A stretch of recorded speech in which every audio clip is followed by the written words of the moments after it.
एक उम्मीद सुनहरे ख्वाबों की जो आपने देख रखे हैं अपने बच्चों के लिए, सुनहरे कल की सूरत में। उस सुनहरे कल के लिए हम संवारते हैं आपके बच्चों का मुस्तकबिल। यूनिक ग्रुप ऑफ इंस्टीट्यूशन गुज़िश्ता 33 वर्षों से दिखा रहा है रास्तों को मंजिल, उम्मीद को रोशनी, इल्म से अमल की रवायत, बच्चों के रोशन मुस्तकबिल का जामिन।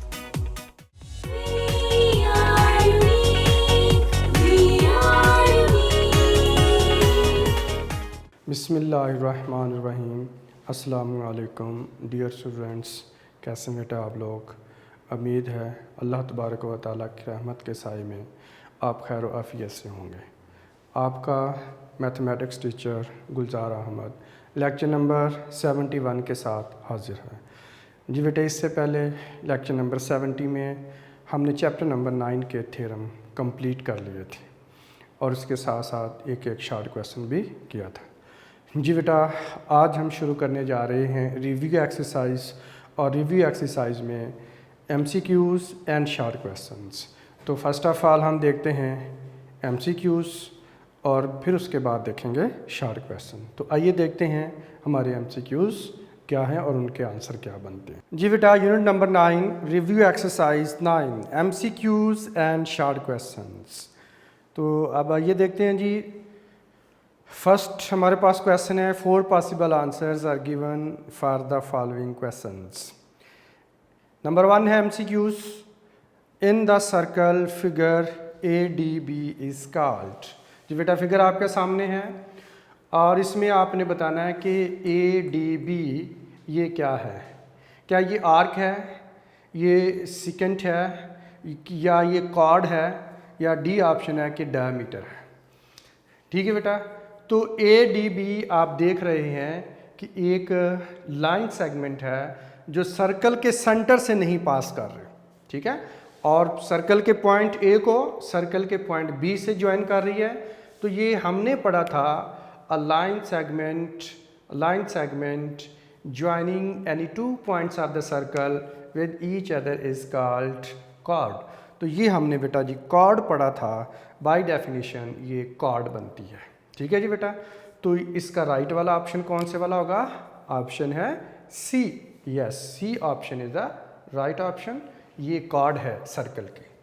जी बेटा, एक MCQs कंप्लीट हुआ। नेक्स्ट है हमारे पास MCQs नंबर 2। MCQs नंबर 2 में है in the circular figure. Circular figure में ACB इज कॉल्ड। अब ACB सर्कल भी साथ बेटा बना हुआ है और A से C फिर C से B आप जाते हैं, और दूसरा आप देखें कि ACB के ऊपर जो हमारे पास बेटा सिंबल है वो स्ट्रेट लाइन नहीं है बल्कि कर्व है। तो ये मैंने आपको बताया था कि जब ACB या 2 पॉइंट ले लें AB, और अगर ये AB भी होता और ऊपर ये कर्व होती, तो ये कर्व जो है वो किसका सिंबल है? ये सिंबल है आर्क का। तो अगर इसके साथ फिगर को अटैच ना भी किया जाए तो ऊपर जो बेटा सिंबल है वही बता रहा है कि ये आर्क का सिंबल है। ठीक है, तो ACB यहाँ पर जो है वो हमारे पास सर्कल में अगर आप देखें तो A से C से फिर क्या है B, तो ACB हमारे पास क्या है? आर्क है। तो आप देखें कि इसका राइट वाला ऑप्शन क्या होगा? An arc. यस, इसका राइट वाला ऑप्शन जो है A ऑप्शन ही होगा इसका, और ये हमारे पास है A। अब देखिए ये सीकेंट नहीं है क्योंकि सीकेंट लाइन होती है। सीकेंट लाइन इस तरह से पास करती है सर्कल को 2 पॉइंट से। कॉर्ड भी नहीं है और डायमीटर भी नहीं है। ठीक है बेटा, तो इस तरह से सेकंड MCQs भी हमारे पास कंप्लीट होता है। जी बेटा, नेक्स्ट हम देखते हैं MCQs नंबर है 3। तो MCQs नंबर 3 में जो हमारे पास है इन द सर्कुलर फिगर, एक सर्कुलर फिगर है, सर्कल की फिगर है AOB इज कॉल्ड। अब आप देख सकते हैं कि ये A और B कॉर्ड है और पॉइंट A है और दूसरा इसका एंड पॉइंट B है। तो AB कॉर्ड सर्कल के 2 पॉइंट को आपस में ज्वाइन कर रही है, लेकिन साथ साथ सर्कल के सेंटर से भी पास कर रही है। तो ये ऐसी कॉर्ड है जो सर्कल के सेंटर से पास करती है। तो cord passing through the centre of a circle is called diameter. तो ये डायमीटर की बेटे डेफिनेशन है। और दूसरा ये भी है, ये सेंट्रल कार्ड है। और सेंट्रल कार्ड जो होती है वो सर्कल की डायमीटर बेटा कहलाती है। ठीक है, आप देखिए जो ऑप्शन है उसमें लास्ट वाला ऑप्शन हमारे पास है डी डायमीटर। आर्क नहीं होगी, सेकंड लाइन नहीं है, कॉर्ड नहीं है। सेकंड अभी हम नेक्स्ट पढ़ेंगे चैप्टर नंबर जो 10 के अंदर के सेकंड लाइन क्या होती है, अभी इस चैप्टर नंबर 9 में इसका कंसेप्ट नहीं डिस्कस किया हुआ। तो बहरहाल ये ऑप्शन है रॉन्ग ऑप्शन के तौर पर यहाँ पे दिया हुआ। ठीक है जी, डायमीटर है, यस डायमीटर ही इसका राइट ऑप्शन बनता है। तो इस तरह से 3 MCQs बेटा हमने कंप्लीट कर लिए। आई होप आपको इन तीनों MCQs की समझ आ चुकी होगी। जिन बच्चों ने डेफिनेशन को बेटे लर्न कर लिया हुआ है, जो फर्स्ट लेक्चर में हमने इस चैप्टर के फर्स्ट लेक्चर में पढ़ी थी, उनके लिए तो कोई प्रॉब्लम नहीं होगी। ठीक है जी, और नेक्स्ट हमारे पास है MCQs number 4। In circular figure 2 cards. ये एक सर्कुलर फिगर है, सर्कल की फिगर है, इसमें 2 कार्ड्स हैं, एक AB है और दूसरी CD है। और क्या है, are equidistant from the centre. Are equidistant equal distance पर है, कहाँ से, सेंटर से, यानी ये दोनों डिस्टेंस इसके इक्वल है। अगर आप इसे K का नाम दे लें तो OH/OK के इक्वल है, ये दोनों डिस्टेंस इक्वल है। तो अभी बेटा जिससे पहले जो हम चैप्टर कंप्लीट कर रहे थे तो उसमें थ्योरम भी बेटा हमने पढ़ा था।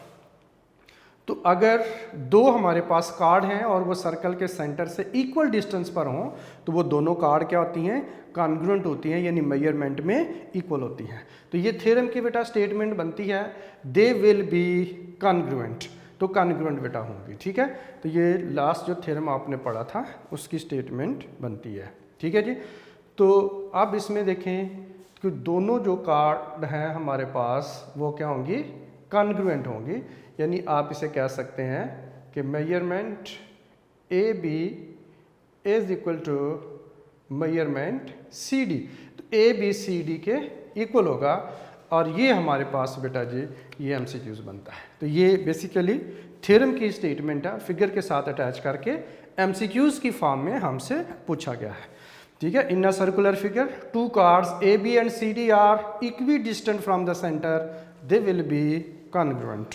तो कॉन्ग्रुएंट इसका राइट ऑप्शन बेटे होगा। ठीक है जी, अब उसके बाद हम देखते हैं MCQs नंबर है 5। ये MCQs number 5, radii of a circle R। तो ये बेटा थ्योरम के अंदर हम रीज़न के तौर पर भी यूज़ करते रहे हैं, radii of the same circle. तो radii of the same circle क्या होते हैं, इक्वल होते हैं। और उसकी रीज़न क्या है, सर्कल के ऑल पॉइंट्स जो होते हैं वो सर्कल के सेंटर से इक्वल डिस्टेंस पर होते हैं। तो दैट्स वाई सर्कल का रेडियस जो है वो आप रेडियल सेगमेंट कोई सा भी ले लें, इन्फिनिट रेडियल सेगमेंट बनाए जा सकते हैं और वो सारे के सारे लेंथ में क्या होते हैं, इक्वल होते हैं। ये देखिए हमारे पास सर्कल है, ये इसका सेंटर है, आप इसके डिफरेंट पॉइंट्स यहाँ पे ले लें। तो अब आप A को O से मिला लें, O को B से मिला लें, C से मिला लें, या कोई और पॉइंट ले लें, D से मिला लें या E से मिला लें, या कोई भी आप बेटा पॉइंट जो है ले सकते हैं। इस तरफ इन्फिनिट पॉइंट होते हैं, तो ये सारे के सारे रेडियल सेगमेंट क्या होंगे, लेंथ में इक्वल होते हैं। तो दैट्स वाई इसका राइट ऑप्शन क्या होगा, radii of a circle are, all equal के ऑल इक्वल होते हैं, डबल ऑफ द डायमीटर, क्या ये रेडियाई डायमीटर का डबल होते हैं, नो डायमीटर डबल होता है रेडियस का, बल्कि रेडियाई जो है रेडियस डबल नहीं होता, रेडियस डायमीटर का हाफ होता है। तो ये ऑप्शन बी धोखा दे सकती है, कंफ्यूज बेटा आपको कर सकती है, इसलिए इसको ज़रा केयरफुली आपने देखना है। ऑल अनइक्वल होते हैं, ये रॉन्ग है, हाफ ऑफ एनी कॉर्ड ये भी नहीं है। तो ऑल इक्वल होते हैं, ये वाला बेटा इसका राइट ऑप्शन होगा, ऑल इक्वल। तो इस तरह से हमारे पास MCQs नंबर 5 कंप्लीट होता है। अब आइए देखते हैं नेक्स्ट हमारे पास MCQs number 6। A chord passing through the centre of a circle is called. जी बेटा डेफिनेशन में हमने पढ़ा था, कार्ड की डेफिनेशन में क्या पढ़ा था, और अ line segment joining the 2 points of the circle with each other. और फिर उसके बाद हमने डायमीटर की डेफिनेशन पढ़ी थी। डायमीटर क्या होता है, डायमीटर वो कार्ड होती है जो सर्कल के सेंटर से पास करती है। अ chord passing through the centre of circle, आप देखें ये वही वर्डिंग है जो बेटे आपको डेफिनेशन में मैंने बताई थी, card passing through the centre of a circle. तो वो कार्ड जो सर्कल के सेंटर से पास करती है, अभी MCQs भी हमने पढ़ा, ये हमारे पास कार्ड है, ए बी जो सर्कल के सेंटर से पास कर रही है, तो इसे हम क्या कहेंगे, cord passing through the centre of circle diameter. Yes, इसका राइट ऑप्शन आप देखिए कौन से वाला होगा। क्या इसका आंसर रेडियस होगा? नो। बी ऑप्शन डायमीटर होगा? यस। क्या सर्कमफेरेंस होगा? नो। सेकेंड लाइन होगी? नो। इसका आंसर क्या होगा? डायमीटर। तो diameter is the right option बेटा। जिसका होगा अ cord passing through the centre of circle is called diameter. तो diameter is the right option. जी ठीक है बेटे, आई होप आपको बेटा इसकी समझ आ गई होगी। जिन बच्चों ने डेफिनेशन याद की हैं उनके लिए कोई प्रॉब्लम नहीं होगा। ये डेफिनेशन को ही बेटा एमसीक्यूज़ की फॉर्म में आपके सामने प्रेजेंट किया जा रहा है। जी नेक्स्ट है हमारे पास एमसीक्यूज़ नंबर है 7। Right bisector of the chord of a circle always passes through the dash, radius, circumference, centre या डायमीटर। तो इस कंसेप्ट को बेटा समझ लीजिए, अंडरस्टैंड कर लीजिए। ये हमारे पास एक सर्कल है और ये बेटा इसका सेंटर है, ठीक है जी। अब सर ये एक हमारे पास है बेटा जी इसके कॉर्ड, कोई भी कॉर्ड आप एनी कॉर्ड किसी भी डायरेक्शन में आप ले सकते हैं। अब आप इस कॉर्ड का राइट बाइसेक्टर ड्रॉ कीजिए। तो राइट बाइसेक्टर बेटा ड्रॉ करने का मेथड आपको बेटा पता है, बताया हुआ है। मुनासिब सी कंपास खोलते हैं, पॉइंट बी पे रख के आप ऊपर की तरफ आर्क लगा लें और नीचे आर्क लगा लें, ठीक है, लाइक दिस। फिर दूसरी पॉइंट पे रख के, दूसरे एंड पे रख के आप इसको क्रॉस कर लें। तो इस तरह से जो क्रॉस बनेगा आपके पास, उस क्रॉस को आपने सीधा ज्वाइन कर देना है लाइक दिस, ठीक है। तो जब आप ज्वाइन करेंगे आप देखेंगे कि बेटा ये जो राइट बाइसेक्टर हमने ड्रा किया है वो कहाँ से पास करेगा, सर्कल के सेंटर से पास करेगा। अब ये कॉर्ड के डायरेक्शन आप जौन सी मर्जी ले लें, आप इसको जो है वो वर्टिकल कर लें, ओब्लीक कर लें, किसी भी डायरेक्शन में ले लें। जब भी आप इसका राइट बाइसेक्टर ड्रा करेंगे किसी भी कॉर्ड का, तो वो ऑलवेज सर्कल के सेंटर से बेटा पास करती है। ये प्रैक्टिकली ड्रॉ करके आप इसे चेक कर सकते हैं कि जो किसी भी कॉर्ड का राइट बाइसेक्टर होता है वो सर्कल के सेंटर से पास करता है, ठीक है। तो दैट्स वाई अब इसको पढ़िए एमसीक्यू नंबर 7 को again. Right bisector of the chord of a circle always passes through the centre. तो ये सी वाला ऑप्शन इसका बेटे राइट ऑप्शन है और ये हमेशा राइट बाइसेक्टर किसी भी कॉर्ड का सर्कल के सेंटर से पास करता है। ये आपके सामने मैंने डायग्राम बना के आपको बता दिया। साथ बुक पास रखें और साथ साथ आप ये डायग्राम भी ड्रॉ कर सकते हैं ताकि जब भी आप पढ़ें तो आपको पता चल जाए कि इसका क्या मतलब था। जी बेटे, उसके बाद है हम बात करते हैं एमसीक्यूज नंबर है 8।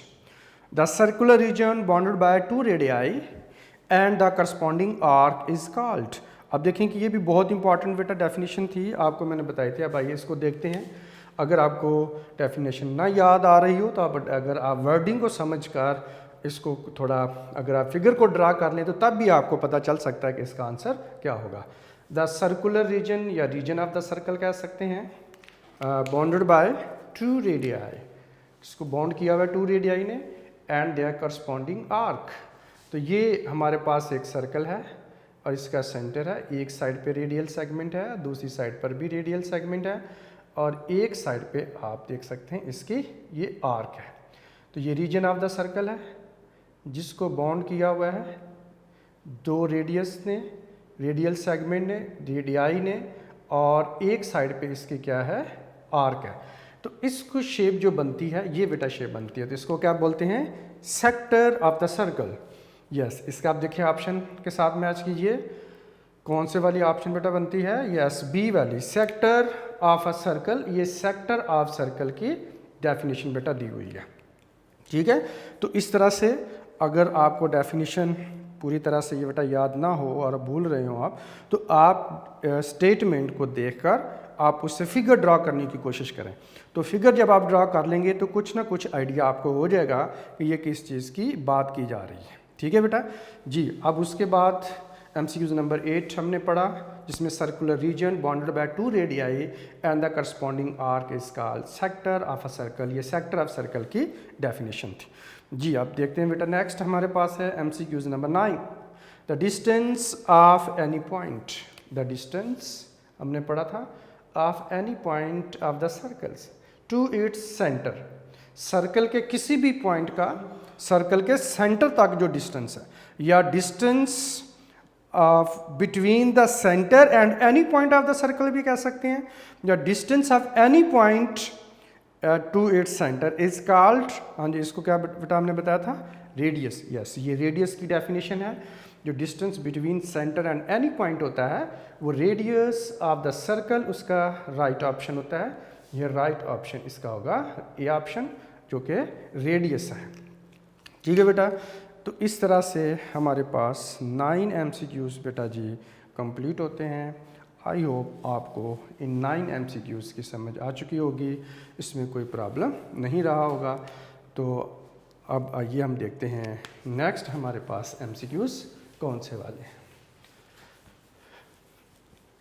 ये बेटा आप देख रहे हैं डेफिनेशन ही है। डेफिनेशन अगर आपको आती हैं तो आपके लिए MCQs को अटैम्प्ट करना कोई प्रॉब्लम नहीं होगी जी। नेक्स्ट है हमारे पास line segment joining any points of the circle to the centre is called.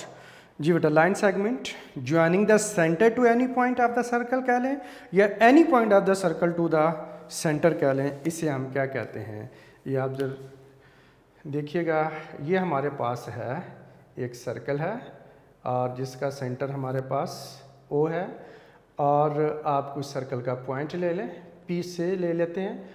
अब सर्कल के सेंटर को सर्कल के किसी पॉइंट से या सर्कल के किसी पॉइंट को सेंटर से ज्वाइन कर लें, तो जो हमारे पास शेप बनती है उसे हम क्या कहते हैं। ठीक है, देखिए आपको मैंने बताया, या तो आपको डेफिनेशन बहुत अच्छे तरीके से याद हो, अगर डेफिनेशन अगर याद ना हो या मिक्स हो जाए माइंड में, आपसे वो भूल गई हो, तो आप कोशिश कीजिए कि डायग्राम ड्रॉ करें। Line segment joining any point of the circle, circle का कोई पॉइंट ले लें और इसको सेंटर से ज्वाइन करें। देखिए OP क्या बनता है, यस रेडियल सेगमेंट बेटा बनता है। सर्कमफ्रेंस नहीं है, डायमीटर नहीं है, रेडियल सेगमेंट यस है, पेरीमीटर भी नहीं है। ठीक है जी, तो इस शेप को जो OP है हमारे पास, line segment joining the centre to any point of the circle, या line segment joining any point of the circle to the centre is called radial segment.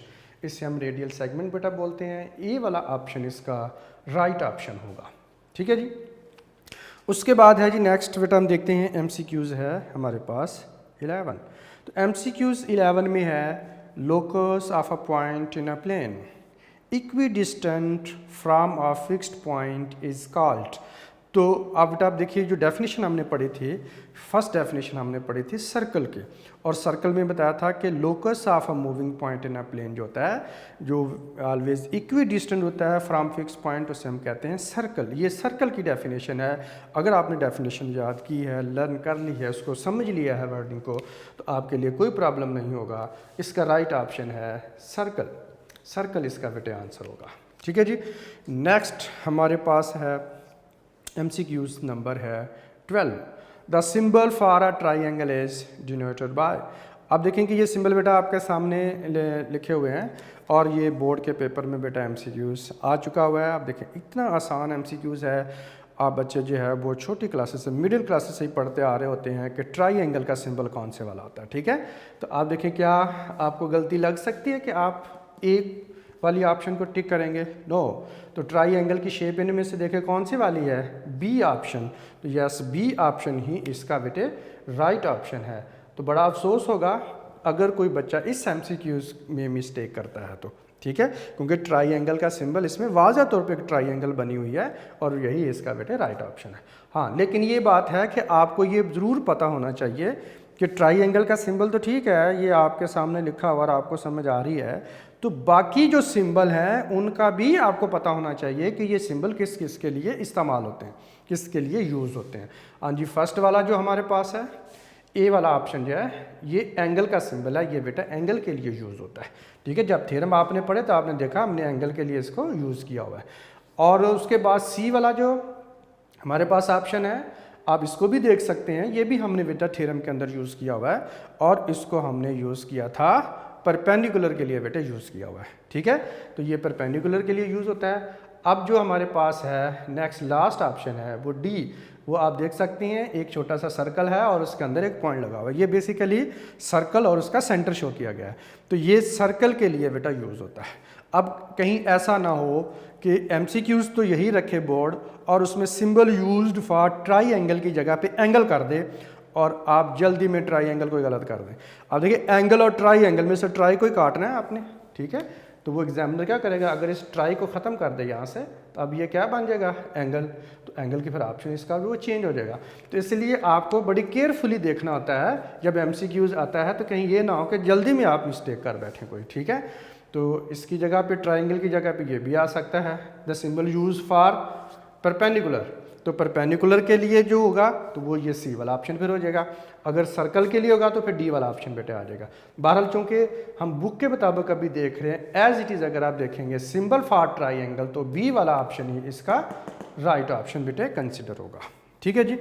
Next हम देखते हैं, आई होप बेटा आपको इन अभी तक जो हमने 12 MCQs किए हैं इनकी समझ आ चुकी होगी। अब आइए देखते हैं नेक्स्ट हमारे पास MCQs क्या हैं और उनके आंसर क्या बनते हैं, ठीक है जी। नेक्स्ट है a complete circle is divided into, a complete circle को डिग्रीज में डिवाइड किया जाता है, कितने डिग्री में डिवाइड बेटा किया जाता है ये आपने बताना है, ठीक है। अब देखिए कुछ बच्चे भूल जाते हैं, वैसे तो इसका आंसर जो है वो बहुत सिंपल है, 360 डिग्री में इसका राइट ऑप्शन बनता है। तो ये बहुत सारे बच्चों को वैसे पता होता है कि कंप्लीट सर्कल के अंदर 360 डिग्रीज होते हैं, ठीक है, लेकिन फिर भी कुछ बच्चों के जहन से ये बात निकल जाती है कि ये 360 डिग्री कैसे होगा। तो अब आप देखें कि इसको मैं आपको यूँ बता सकता हूँ बेटा, ये एक स्ट्रेट लाइन है, आप ये देखिए कि एक स्ट्रेट लाइन की एक साइड पे कितने डिग्री का एंगल होता है। तो आप में से बहुत सारे बच्चे जानते हैं कि ये एक साइड पे जो एंगल होता है किसी भी लाइन के या लाइन सेगमेंट के वन साइड पे जो एंगल होता है वो होता है 180 डिग्री होता है, ठीक है बेटा। अब इस साइड पे 180 डिग्री है, आप इसी को कंटिन्यू रखें, दूसरी साइड पर जब आप कंटिन्यू रखेंगे तो इस तरह से दूसरी साइड पर भी कितना होगा, 180 हो जाएगा। अब आप 180 लाइन के ऊपर है और 180 डिग्री ही लाइन के नीचे है, तो अब टोटल ये आप मिला के देखें तो क्या बन जाता है, सर्कल बन जाता है। तो इस तरह से टोटल सर्कल के अंदर जो एंगल होगा बेटा वो आप क्या करेंगे, 180 डिग्री प्लस 180 डिग्री दोनों को ऐड कर देंगे तो हमारे पास कितना बनता है, 360 डिग्री बेटा बन जाता है। तो इसका जो राइट ऑप्शन है वो 360 डिग्री ही है। ये भी बहुत आप देखें सिंपल, बहुत आसान बेटे MCQs है और ये भी बोर्ड के पेपर में बेटे आ चुका हुआ है, एक दफ़ा नहीं दो दफ़ा आ चुका हुआ है, ठीक है। तो ये भी बहुत हैरानी वाली बात होगी कि कोई बच्चा अगर इस MCQs को भी गलत कर दे या इसमें वो मिस्टेक करे, ठीक है। तो इस किस्म के आम तौर पर बच्चों से मिस्टेक होती नहीं है, ठीक है। तो इसलिए कि बहुत सिंपल और बहुत इजी MCQs कंसिडर होता है और इम्पॉर्टेंट भी है क्योंकि बोर्ड के पेपर में आ चुका हुआ है जी। आई होप आपको इसकी समझ आ गई होगी। नेक्स्ट है बेटा हमारे पास MCQs नंबर है 14, through how many non collinear points a circle can pass. आप देखिए जो हमारा बेटा चैप्टर नंबर 9 का फर्स्ट थ्योरम हमने किया था और उसकी अगर आप स्टेटमेंट को पढ़ लें तो आपको फौरी तौर पर पता चल जाएगा कि इसका आंसर है क्या है, ठीक है। तो वो स्टेटमेंट थ्योरम की ज़रूर लर्न कीजिए ताकि आपको ये पता रहे कि कौन से वाला थ्योरम आया हुआ है, ठीक है जी। तो one and only one circle can pass through 3 non collinear points, ये बेटा स्टेटमेंट है, ठीक है। तो अब through how many non collinear points a circle can pass, तो 3 नॉन कोलिनियर पॉइंट्स। तो कौन से वाला ऑप्शन होगा बेटा, यस सी वाला ऑप्शन इसका राइट ऑप्शन होगा। अब आपको याद होगा हमने पॉइंट ए लिया था, पॉइंट बी लिया था, फिर पॉइंट सी लिया था, ए को बी से, बी को सी से मिलाया था, फिर ए बी का राइट बाइसेक्टर ड्रा किया और फिर बी सी का राइट बाइसेक्टर हमने ड्रा किया था और इस तरह से ये सेंट्रल पॉइंट बना था। पॉइंट ओ को ए से, ओ को बी से, ओ को सी से भी ज्वाइन किया था, फिर यहाँ से इस तरह से एक सर्कल पास करता हुआ दिखाया था, ठीक है। आपको याद आ रहा होगा। तो थ्योरम नंबर 1 में हमने बेटा ऐसे किया था। तो ये थ्योरम नंबर 1 की स्टेटमेंट है, one and only one circle can pass through 3 non collinear points. तो इस स्टेटमेंट के मुताबिक जब आप पढ़ेंगे तो आपके लिए कोई प्रॉब्लम नहीं होगी। Through how many non collinear points a circle can pass, 3, yes 3 इसका आंसर राइट आंसर जो है वो कंसिडर होगा, ठीक है जी बेटा जी। नेक्स्ट हम देखते हैं हमारे पास बेटा जी ये आ जाते हैं शार्ट क्वेश्चंस हैं और ये MCQs जब कंप्लीट हुए तो सेकंड क्वेश्चन हमारे पास आ जाता है, differentiate between the following terms and illustrate them by diagram. तो MCQs के बाद फर्स्ट जो बेटा शार्ट क्वेश्चन जो हमारे पास जो 2 है क्वेश्चन, उसका फर्स्ट पार्ट है, हमने डिफरेंस बताना है सर्कल में और सर्कमफ्रेंस में बताना है। Number 2 chord and diameter of circle में बताना है, chord and an arc of circle में बताना है। फिर नंबर 4 माइनर आर्क और मेजर आर्क ऑफ सर्कल में डिफरेंस बताना हमने क्या होता है, interior and exterior of circle में हमने बेटा डिफरेंस बताना है, और sector and segment of circle में हमने बेटा डिफरेंस बताना है, और साथ साथ इनको इलस्ट्रेट करना है यानी एक्सप्लेन करना है बाय यूजिंग द डायग्राम। अब बेटा इनकी 1 बाय 1 डेफिनेशन तो इस चैप्टर के लेक्चर नंबर 1 में हमने इसको बेटा कवर किया था और बहुत डिटेल में आपको स्लाइड मैंने शो भी की थी, और आई होप आपने उनको नोट भी कर लिया होगा। यूनिक नोट्स में भी बेटा ये मौजूद है, वहाँ से भी आप डेफिनेशन ले सकते हैं। तो बहरहाल अब डिफरेंस की फॉर्म में अगर आता है क्वेश्चन तो इसको किस तरह से हम बेटा कंप्लीट कर सकते हैं, तो ये आंसर जो है वो किस तरह से हम रिस्पॉन्ड कर सकते हैं ये हमने देखना है। जी बेटे अब देखते हैं क्वेश्चन नंबर 2 पार्ट नंबर 1 है, differentiate between a circle and a circumference and illustrate them by diagram. तो सबसे पहले बेटा अगर आपके पास इस तरह से डेफिनेशन आती है, क्वेश्चन पूछा जाता है, तो आपने इसको बेटा बताना है सर्कल पहले लिख लेना, ठीक है। ये बिल्कुल सर्कल की डेफिनेशन है और सर्कमफ्रेंस ऑफ सर्कल की डेफिनेशन है, दोनों को आप कंबाइन करके लिखेंगे तो दोनों में जो ज़ाहिर है एक दूसरे से डिफरेंस होता है बेटा डेफिनेशन का, ठीक है। Circle is the locus of moving point P in a plane which is always equidistant from some fixed point. Circle क्या है, लोकस है मूविंग पॉइंट का, और वो पॉइंट जो होता है वो ऑलवेज इक्वी डिस्टेंट होता है फिक्स पॉइंट से। तो फिक्स पॉइंट को हम क्या कहते हैं, सेंटर ऑफ द सर्कल कहते हैं, और ये point not lying on the circle, यानी सर्कल का सेंटर सर्कल के पॉइंट्स में शामिल नहीं होता, ये बेटा इसका मतलब है जी, ठीक है। The fix point O not lying on the circle, जब अब आपने जब सर्कल ड्रा करना है तो साथ इसका बेटे सेंटर ज़रूर मार्क करना है, ठीक है। अब पहले नहीं था, अब देखिए आपके सामने अभी मैंने मार्क किया है, मतलब अब आप ये सर्कल करें कंप्लीट हो गया। इसलिए कुछ चीज़ें जो हैं वो स्लाइड में मैंने पहले से बनाई हुई हैं और कुछ साथ साथ एक्सप्लेन करने के लिए छोड़ी हुई हैं, ठीक है। इसलिए सेंटर मैंने मार्क किया है, तो ये अब आप डायग्राम कंप्लीट हुई है आपकी। Fix point O not lying on the circle is called the centre of the circle, figure shows circle, साथ आपने फिगर बना देनी है। अब उसके बाद नेक्स्ट हमारे पास सर्कल है, और इसको आपने सर्कल और इसका सेंटर बेटा आपने मार्क कर लेना है।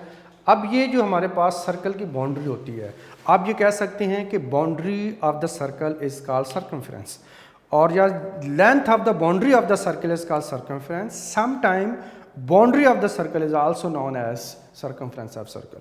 कभी कभार हम सर्कल की सिर्फ जस्ट बाउंड्री को ही सर्कमफ्रेंस बेटा कह देते हैं। तो बेसिकली अगर देखा जाए तो ये लेंथ है सर्कल की बाउंड्री की, इसलिए आपने ये एरो आपको नज़र आ रहे होंगे, ये एरो जो है वो सर्कमफ्रेंस के साथ साथ बेटा ये शो कर रहा है कि ये सर्कमफ्रेंस है, और इसकी जो बाउंड्री की ये जो लेंथ है ये हमारे पास क्या है, सर्कमफ्रेंस। और सर्कमफ्रेंस को फाइंड आउट करने के लिए जो फार्मूला यूज़ होता है, वेल नोन फार्मूला है, सारे बच्चों को बेटा आता होता है, C = 2πr है, ठीक है। और वेयर आर, यहाँ पर आर से क्या मतलब है, R is the radius of the circle, and pi क्या है, पाई आपको बताया था इज एन इरेशनल नंबर होता है। तो ये pi is irrational constant number भी कह सकते हैं, या शॉर्ट अगर आप कर दे तो pi is an irrational number भी कह देंगे, इट्स ओके, ठीक है जी बेटा। तो यहाँ तक आपने बताना है जी। अगर क्वेश्चन नंबर आपको 1 आता है, differentiate between circle and circumference आता है, तो ये यहाँ तक बेटा आप बता देंगे, सारा डायग्राम आप ड्रा कर देंगे, तो इंशाल्लाह आपको 2 मार्क्स अवार्ड किए जाएंगे, ठीक है जी बेटा। जी नेक्स्ट हम देखते हैं बेटा, हमारे पास जो सेकंड इसका है short question, differentiate between a chord and diameter of circle and illustrate them by diagram. Basically chord and diameter में आपने डिफरेंस बताना है। तो कॉर्ड डेफिनेशन बेटा आपको बताई थी, एक ऐसी लाइन सेगमेंट होती है जो क्या करती है, सर्कल के एक पॉइंट को सर्कल के दूसरे पॉइंट से ज्वाइन करती है। जैसे ये आप देख रहे हैं डायग्राम में, ये AB हमारे पास क्या है, एक कॉर्ड है, और ये एक लाइन सेगमेंट है जो सर्कल के पॉइंट A को B से, B को A से, यानी आपस में ज्वाइन कर रही है। तो कॉर्ड क्या है, A line segment, the line segment joining any two points of the circumference of the circle with each other is called chord of the circle. अब आप फिगर बना देंगे, सर्कल ड्रॉ करेंगे और in figure A B is a chord of circle. Figure draw करने के बाद आप बताएंगे कि ये ए बी है, ये सर्कल की कॉर्ड है, क्योंकि डायग्राम से इलिस्ट्रेट करना है, यही मतलब होता है डायग्राम बनानी है और साथ उस पोर्शन को आपने बताना है कि ये वाला जो पार्ट है, जैसे A B is the chord of circle के, इसको हम कॉर्ड कह रहे हैं, ठीक है। इस तरह से डायमीटर ऑफ द सर्कल है, diameter of circle very simple, MCQs में बेटा अभी हमने पढ़ा। डायमीटर क्या होता है? Diameter is the chord, chord passing through the centre of circle is called diameter of the circle. और जो पहले हमने डेफिनेशन पढ़ी थी उसमें ये भी बताया था कि diameter is equal to the double of the radius या ट्वाइस द रेडियस। अब यहाँ पे डिफरेंस की फॉर्म में आप बता रहे हैं, अगर तो खाली डायमीटर बताया जा रहा है तो आप ये डबल वगैरह ज़रूर बताएं, उसके साथ साथ जो है वो चीज़ें ऐड कर दें। अब चूँकि difference between chord and diameter आ रहा है तो आप, क्योंकि दोनों को आपने लिखना है, शॉर्ट क्वेश्चन के मुताबिक इसकी लेंथ को एडजस्ट करना है, तो इसलिए आप उसे लिखना चाहें तो लिख लें, अगर छोड़ना चाहें तो छोड़ भी सकते हैं। In figure A B is the chord of circle. आप फिगर में आप देख सकते हैं कि ये ए बी है और ये सर्कल का सेंटर, ये आपने ज़रूर मार्क करना है। अब ये ए बी जो कॉर्ड है सर्कल के सेंटर से पास कर रही है। अब ये डायग्राम कंप्लीट हो गई है, ठीक है। तो सर्कल के सेंटर से पास कर रही है कॉर्ड, तो ये डायमीटर है।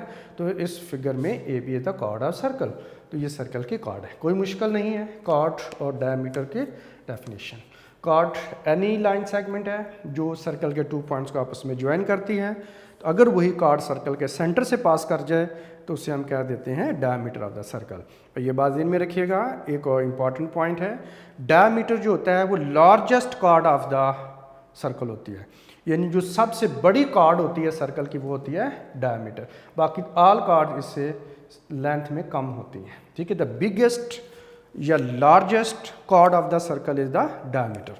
तो ये एक फैक्ट है जो इसके साथ आपको याद रखना है, एमसीक्यूज वगैरह की फॉर्म में अगर आपसे पूछा जाए तो आपको पता होना चाहिए जी। नेक्स्ट है, नंबर है 3, differentiate between a chord and arc. Chord तो वही बेटा दोबारा डेफिनेशन आ जाएगी, a line segment joining any 2 points of the circumference of a circle with each other is called chord of the circle. या देख लें वही जो हमारे पास डेफिनेशन है और उसी को है जो वो मैंने अब कहने के फिगर को दोबारा लिखा है। और उसके बाद है A B is the chord of circle. अब ये जो सर्कल है इसमें ए बी क्या है? कॉर्ड है। ये कार्ड ऊपर लिखा हुआ भी आपको नज़र आ रहा होगा, डायग्राम बना देंगे, ठीक है। साथ ये बता देंगे figure A B is chord, ठीक है।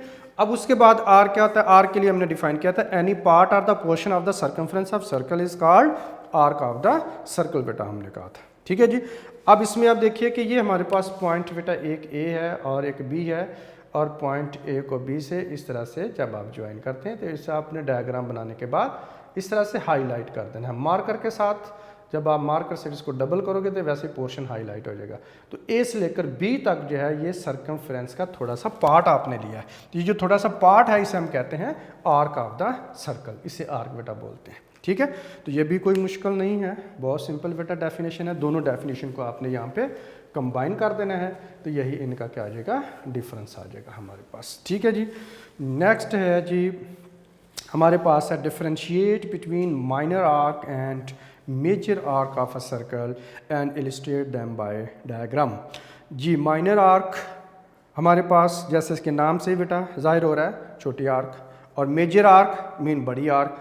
अब यहाँ पे ये बच्चों को जब बेटा हम क्लास में कर रहे होते हैं, अब ज़रा गौर कीजिएगा, आपने देखना है ये एक मैंने आर्क ड्रा की है ए बी, और ये आर्क नंबर हम इसे 1 कह लेते हैं, ठीक है।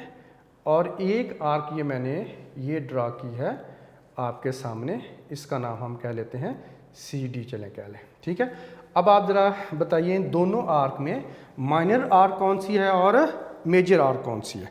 जब इस तरह से हम बच्चों से पूछते हैं तो मोस्टली जो बच्चों का बेटा आंसर होता है वो यही होता है कि सी डी मेजर आर्क है और ए बी माइनर आर्क है। हालांकि कंसेप्चुअली अगर देखा जाए तो ये दोनों ही माइनर आर्क है। अब बच्चे हैरान होते हैं कि ये मेजर का मतलब तो बड़ी होता है, ये तो बड़ी आर्क है, उससे वो छोटी आर्क है। तो बेटे हमारे जो मेजर और माइनर का जो आप कह लें कि रेफरेंस पॉइंट है या कंपैरिजन पॉइंट है या कंपैरिजन जिससे हम करते हैं, हम कहते हैं माइनर आर्क यानी छोटी आर्क किससे छोटी, ठीक है ना। तो एक हम कहते हैं मेजर आर्क यानी बड़ी आर्क किससे बड़ी, तो उसका जो रेफरेंस पॉइंट है, उसका जो कंपैरिजन पॉइंट है, that is the semi circle. तो हम इसको कंपेयर करते हैं सेमी सर्कल से। अब आप देखें कि arc A B semi circle से लेस है और arc C D B semi circle से लेस है। तो जब दोनों ही आर्क सेमी सर्कल से लेस हैं तो ये दोनों ही माइनर आर्क हैं। हाँ, आपस में अगर इनका कंपैरिजन करें तो फिर आपको सी डी उससे बड़ी नज़र आ रही, लेकिन हम इनका आपस में कंपैरिजन नहीं देखते, बल्कि हम इनका सेमी सर्कल के साथ बेटे कंपैरिजन देखते हैं। ठीक है, तो अब आपको समझ आ गई होगी, इसलिए आपने इसको कंपेयर करना होता है सेमी सर्कल के साथ। अगर किसी आर्क की लेंथ सेमी सर्कल की लेंथ से लेस होगी तो वो होगी माइनर आर्क। अगर किसी आर्क की लेंथ बेटा होगी सेमी सर्कल से ग्रेटर होगी तो वो क्या कहलाएगी, वो मेजर आर्क हमारे पास कहलाएगी। ठीक है, तो अब इस यही वजह है कि जब हम इसे डिफाइन करते हैं, अब आप देखिए कि ए से लेकर बी तक जो पोर्शन है ये हमारे पास क्या है, ये बेटा जी माइनर आर्क है। अब देखिए कि माइनर आर्क जो है वो कैसे जो वो बनती है, अगर आप देखना चाहें देखें, ए से सीधा आप सेंटर की तरफ जाएं और यहाँ से पास करके आगे की तरफ चले जाएं। अगर आप ए से चलते हुए बी तक आते हैं, यहाँ तक पहुँचते, ये एक्स पॉइंट कह लें आप इसे, अगर यहाँ तक पहुँचते तो ये सेमी सर्कल बेटे होना था। सेमी, आप देखें अभी तो आप ए से बी तक आएगा, बी एक्स तो आगे बहुत दूर है, तो इसका मतलब है कि इसकी जो लेंथ है वो अभी सेमी सर्कल की लेंथ से क्या है, लेस है। तो इसलिए ये हमारे पास क्या होगी, माइनर आर्क होगी। ठीक है बेटा, तो इसलिए आप ये बता देंगे in figure A B is a minor arc, A B is a minor arc हो जाएगा। ठीक है, तो इस तरह से ये हमारे पास माइनर आर्क होगी। अब उसके बाद major arc an arc whose length is greater than the length of semi circle is called major arc. अब देखें कि इसमें जो ए सी बी है इज अ मेजर आर्क। अब ए सी बी मतलब ये है, ए से पहले आप जाएंगे सी पे, ये सी पे चलेंगे, ये सी वाला पॉइंट है। अब सी से आगे फिर आप जाएंगे बी पे। तो इस तरह से ये जो आर्क हमारे पास बनेंगे ना, इधर को इस साइड को, ये हमारे पास बेटे मेजर आर्क है। और इसके लिए आमतौर पर 3 पॉइंट यूज़ करते हैं, जैसे ए सी बी और ऊपर कर्व है। तो मतलब सी, ए से पहले सी पे जाएं, सी से फिर बी पे जाएं, ए से सी, सी से फिर बी पे जाएंगे, तो ये मेजर आर्क बेटा बनती है हमारे पास। अब आइए देखते हैं कि ये मेजर आर्क कैसे बनती है। अगर आपने ये चेक करना हो तो आप ए से सीधा सेंटर को ज्वाइन करते हैं और इसको आगे सीधा ले, यानी इसका डायमीटर ड्रॉ कर दें। आर के किसी एक एंड से आप डायमीटर ड्रॉ कर देंगे। ठीक है, अब देखें डायमीटर ड्रॉ, अब ए से जब सी पे जाते हैं तो ये एक्स पॉइंट है जिधर सेमी सर्कल होना था। अब ए से जब जाते हैं सी, सी से जाते हैं एक्स, अब एक्स को आगे क्रॉस करते हुए बी तक जब आप पहुंचते हैं तो इसका मतलब ये है कि ये रेड लाइन में आपको नज़र आ रहा होगा कि ये सेमी सर्कल से क्या है, लेंथ है, ग्रेटर बेटा लेंथ है। तो ऐसी आर्क जिसकी लेंथ सेमी सर्कल की लेंथ से ग्रेटर होती है तो हम उसको क्या बोलते हैं, मेजर आर्क बेटा बोलते हैं। तो अब आपको ये ज़हन में रहना चाहिए, मेजर और माइनर का कंपैरिजन हम बनाते हैं सेमी सर्कल के साथ। An arc whose length is less than the length of semi circle is called minor arc of the circle, और A B is the minor arc. An arc whose length is greater than the length of semi circle is called major arc of the circle. तो ये आप साथ बेटा diagram attach कर देंगे तो ये आपके पास डेफिनेशन कंप्लीट हो, ये शॉर्ट क्वेश्चन भी कंप्लीट हो जाता है। हाँ जी, ठीक है बेटा। अच्छा, अब इसमें सम टाइम ऐसा होता है बच्चे जब डेफिनेशन को लिख रहे होते हैं तो वो आमतौर पर ये लिखते हैं N arc which is less than semi circle, N arc which is greater than semi circle. तो ये बेटा नो डाउट जो मिडिल लेवल पर तो ये डेफिनेशन चल सकती है, लेकिन आपके बोर्ड के पॉइंट ऑफ व्यू से, एग्जामिनेशन के पॉइंट ऑफ व्यू से आपने इसको अवॉइड करना है कि an arc which is less than semi circle is called minor arc. No doubt ऐसा ही होता है, पॉसिबल है कि आपको कोई एग्जामिनर मार्क्स दे भी दे। आप देखें मैट्रिक लेवल पे बेटा जब हम बात करते हैं लेस देन सेमी सर्कल से मतलब क्या उसकी लेस है लेंथ, तो हम इसको लेंथ को कंपेयर करते हैं, इसमें वर्ड लेंथ को शामिल कर लेते हैं। तो इसलिए आपने लेंथ के साथ कंपेयर करके लिखना है, यानी वर्ड लेंथ यूज़ करके लिखना है। An arc whose length is less than, ठीक है ना, than the length of semi circle is called minor arc. तो आई होप आपको पॉइंट की बेटा समझ आ गई होगी कि मैंने अभी क्या बताया आपको। जी बेटा, उसके बाद नेक्स्ट हमारे पास differentiate between the interior and exterior of a circle, illustrate them by diagram. Interior of circle क्या आता है बेटा, नाम से जाहिर हो रहा है इनसाइड द सर्कल, और एक्सटीरियर आउटसाइड द सर्कल। तो इसमें जो बेटा हमने ये जो चीज़ देखनी है वो ये है कि वो तमाम पॉइंट्स जो सर्कल के इनसाइड होते हैं वो सर्कल का इंटीरियर कहलाते हैं, वो तमाम पॉइंट्स जो सर्कल के आउटसाइड होते हैं वो सर्कल का एक्सटीरियर कहलाते हैं। तो इंटीरियर मतलब इनसाइड, एक्सटीरियर मतलब आउटसाइड द बेटा सर्कल होता है। अब देखें कोई भी पॉइंट आप ले लें जो सर्कल के बेटा इंटीरियर में होगा, उसका सर्कल के रेडियस से डिस्टेंस ऑलवेज लेस होगा। यानी ये हमारे पास एक सर्कल का सेंटर है, ये पॉइंट है। अब इसमें आप देख सकते हैं कि ये जो रेडियस है हमारे पास, ये पॉइंट अगर P है तो इसमें जो OP मेजरमेंट, OP जो डिस्टेंस है वो लेस देन होगा रेडियस से। अगर लेस देन रेडियस होगा तो वो तमाम पॉइंट्स कहाँ पर आ जाएंगे, सर्कल के बेटा इंटीरियर में आ जाएंगे। ठीक है, तो इस तरह से जो सर्कल के इंटीरियर में पॉइंट्स आ जाएंगे और ये वही पॉइंट होंगे जिनका डिस्टेंस सर्कल के सेंटर से, रेडियस से लेस होगा। ठीक है बेटा, तो यही वजह कि जब हम इसे डिफाइन करते हैं तो कहते हैं set of all the points, set of all the points having their distances from the centre of circle less than its radius. उनका वो तमाम पॉइंट्स का सेट जिनका सर्कल के सेंटर से डिस्टेंस रेडियस से लेस होगा, lie in the interior of circle, वो सर्कल के इंटीरियर में होंगे, यानी inside of the circle like बेटा कर रहे होंगे। ठीक है जी। इसी तरह से अगर कोई हमारे पास बेटा पॉइंट है और उसका सर्कल के सेंटर से डिस्टेंस रेडियस से ग्रेटर आ रहा है, तो वो पॉइंट सर्कल के कहाँ पर होगा, आउटसाइड में बेटा लाइक करेगा। ठीक है, तो set of all the points, set of all the points having their distances from the center of the circle greater than its radius lie in the exterior mean outside the circle बेटा lie करेगा। ठीक है, तो simple सी बेटा बात है कि वो तमाम पॉइंट्स जिनका सर्कल के सेंटर से डिस्टेंस रेडियस से ग्रेटर होगा, वो तमाम पॉइंट सर्कल के एक्सटीरियर में होंगे, मीन आउटसाइड द सर्कल होंगे। ठीक है जी। और ये भी बात साथ ध्यान में रखिएगा, अगर एक पॉइंट है जिसका सर्कल के सेंटर से डिस्टेंस रेडियस से लेस है, तो वो पॉइंट कहाँ पे लाई करता है, ये एमसीक्यूज की फॉर्म में आपसे पूछा जा सकता है। वो सर्कल के इंटीरियर में लाई करता है। और अगर कोई पॉइंट है जिसका सर्कल के सेंटर से डिस्टेंस रेडियस से ग्रेटर है, तो वो पॉइंट कहाँ पर लाई करेगा, सर्कल के आउटसाइड बेटा लाई करेगा। और इस पॉइंट को हम चैप्टर नंबर 10 में थोड़ा डिस्कस करेंगे, थ्योरम के अंदर इसके कंसेप्ट यूज हुआ है। ठीक है बेटा जी। नेक्स्ट में हमारे पास एक और पॉइंट है, अगर किसी पॉइंट का सर्कल के सेंटर से डिस्टेंस रेडियस के इक्वल हो तो वो पॉइंट कहाँ पर लाई करेगा जी। आप थिंक कीजिए, अगर एक सर्कल है और उसके ऊपर एक पॉइंट है और उस पॉइंट का सर्कल के सेंटर से जो डिस्टेंस है वो रेडियस के इक्वल है, यानी measurement OP is equal to radius है, तो ये पॉइंट फिर कहाँ पर होगा, वो बेटा सर्कल का पॉइंट होगा, वो सर्कल के ऊपर लाई करेगा, ऑन द सर्कल लाई कर रहा होगा। तो बहरहाल ये इसके साथ बेटा कॉन्सेप्ट अटैच था, ये मैंने आपको बता दिया है। आई होप आपको इसकी समझ आ चुकी होगी।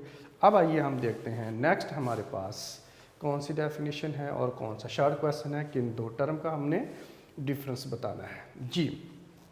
नेक्स्ट है जी बेटा मेरे पास differentiate between sector and segment of a circle and illustrate them by diagram. This segment और सेक्टर की बेटा डेफिनेशन आपने बतानी है, और ये डिटेल में हम बेटा हमने डिस्कस किया था। फर्ज करें कि ये हमारे पास बेटा एक सर्कल है और हम इसकी एक कॉर्ड ड्रॉ करते हैं। जब भी आप एक कॉर्ड ड्रॉ करते हैं तो ये कॉर्ड ड्रॉ करते हैं तो एक साइड पे हमारे पास क्या आ जाती है, कॉर्ड, ये कॉर्ड है PQ, और दूसरी साइड पे ये हमारे पास है आर्क PQ। ठीक है बेटा, एक साइड पे हमारे पास कॉर्ड है और एक साइड पे आर्क है। ये सर्कल का वो रीजन है जिसको ये जो शेडेड पोर्शन की बात कर रहा हूँ, ब्लू शेड में आपको बेटे नज़र आ रहा होगा। आप इसके अंदर पॉइंट भी लगा सकते हैं, डॉट कैसे कह लें, डॉटेड रीजन भी आप इसे कह सकते हैं एग्जामिनेशन पॉइंट ऑफ व्यू से, या तो लाइनें लगाते हैं या डॉट लगाते हैं, या आप लेड पेंसिल से इसे शेड भी कर सकते हैं। ठीक है, तो ये शेडेड जो रीजन है, अब देखें इस रीजन को इनक्लोज किसने किया हुआ है, तो ये इस रीजन को बेटा सर्कल का रीजन है, इसलिए रीजन ऑफ द सर्कल है, इसको इनक्लोज किया हुआ है। एक साइड पे कॉर्ड है और एक साइड पे आर्क है। तो एक साइड पे ये कॉर्ड है, दूसरी साइड पे आर्क है, ये कॉर्ड है, ये आर्क है। कॉर्ड और आर्क के बिटवीन में ये जो रीजन इनक्लोज्ड हुआ हुआ है, बाउंड हुआ हुआ है, इस रीजन को हम बोलते हैं सेगमेंट ऑफ द सर्कल। तो आपने बताना है the region of the circle bounded by enclosed by भी कह सकते हैं, by an arc and its corresponding chord, यानी आर्क एंड कॉर्ड के बिटवीन में जो रीजन सर्कल का बाउंड होगा उसे हम कहते हैं सेगमेंट ऑफ द सर्कल। अब इसमें आपने बताना है, डायग्राम बना लेनी है, इस तरह से कॉर्ड बनाएंगे, डॉट भी लगा सकते हैं, शेड भी कर सकते हैं, लाइनें भी लगा सकते हैं। In figure shaded region is segment of circle. In region dotted region is called segment of circle.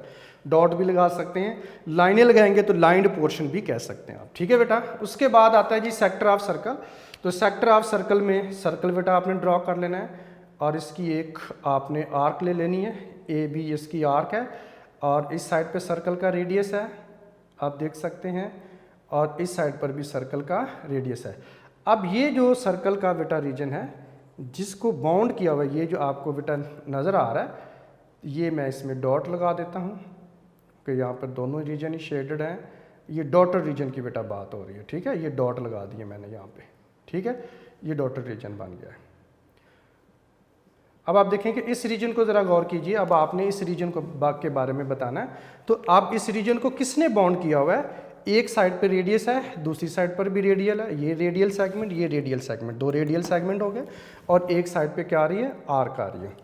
तो ये रीजन ऑफ द सर्कल है जिसको बाउंड किया हुआ है बेटा टू रेडियाई ने और एक आर्क ने, और ये आर्क इन दोनों रेडियस के रेडियल सेगमेंट के बिटवीन में इंटरसेप्टेड है, यानी इनके पास बिटवीन में कटा हुआ हिस्सा है सर्कल का, ठीक है। तो इसी को आपने बेटा डिफाइन करना है। The region of the circle, the region of the circle, ये सर्कल का ही रीजन है, बाउंडेड बाय टू रेडियाई, ये दो रेडियस, एक रेडियस और जो दूसरा radius, and the arc intercepted between them, और वो आर्क जो उनके बिटवीन में कट की हुई, यानी दोनों रेडियल सेगमेंट के एंड पॉइंट्स को आपस में ज्वाइन कर दें। तो इस तरह से जो आर्क बनती है इसे कहते हैं आर्क इंटरसेप्टेड बिटवीन दैम। तो इन दोनों के दरमियान में जो आर्क है ए बी वो, अब दो रेडियल सेगमेंट और एक आर्क ने मिलकर जो उनके दरमियान में इंटरसेप्टेड है, जो मिलकर जो जिस रीजन को इनक्लोज किया हुआ है, बाउंड किया हुआ है, उस रीजन को हम बेटा बोलते हैं sector of the circle. In figure dotted region is sector of circle.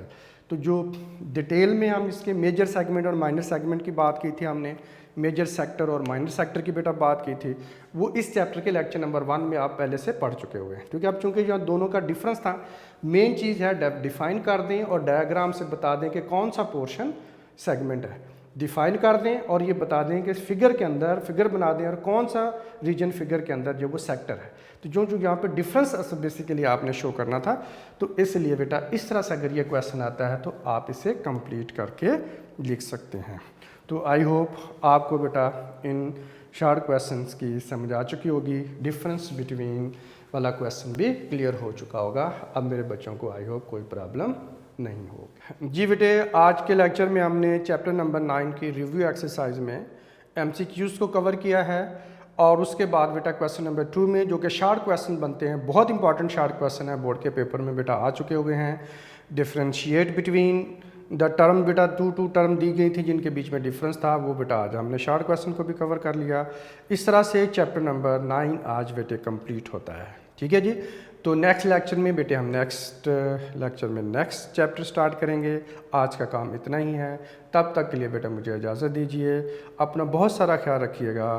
Take care, अल्लाह हाफिज़।